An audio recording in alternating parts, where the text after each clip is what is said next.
It's okay. It's okay. It's another game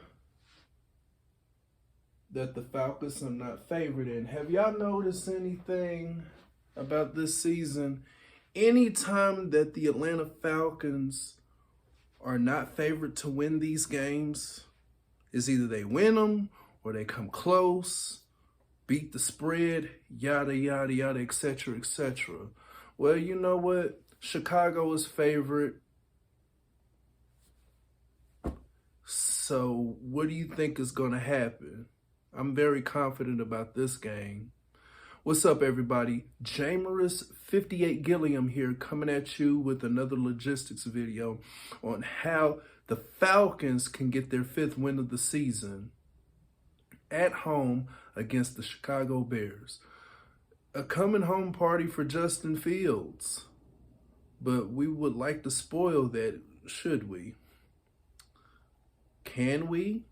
Of course we can. And as we go on, as we proceed in this logistics video, we're going to tell you how we build this W. Okay, so let's talk defense.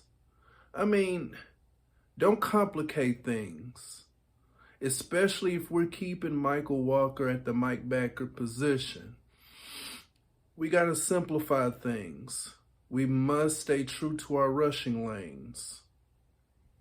Once we stay in our rushing lanes, we could come home with a sack, a coverage sack, might I add, now that we have a return of A.J. Terrell. Yeah, the coverage is going to be a lot better. The motivation with his presence amongst the secondary of our defense will improve again, especially when we still have Isaiah Oliver still keeping himself with tight coverages as well. So as long as our defensive front, our rushing lanes stay home and true, don't try to do anything slick, no stunts, we can come home with a sack. Coverage sack, that is.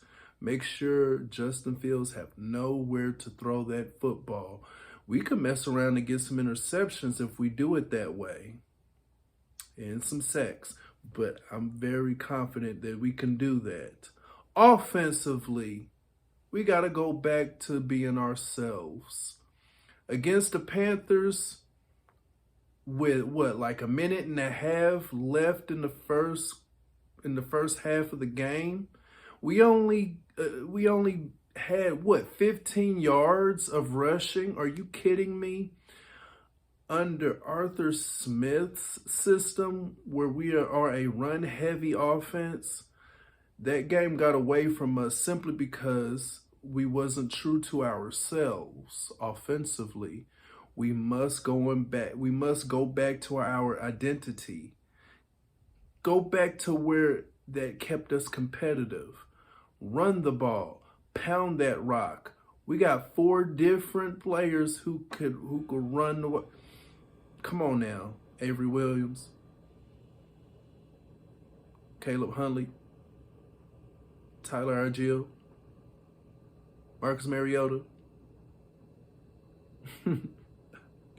and and most importantly, Cordero Patterson. Oh, my bad.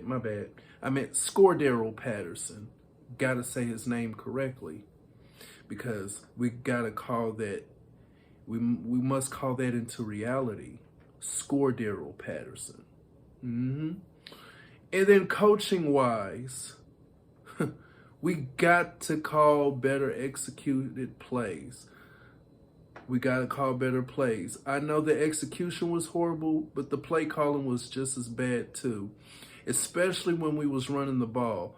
Why against the Panthers we was running it east and west? Why are we running it east and west for? Hit that A gap. Get between that center and tackle and attack those backers head on.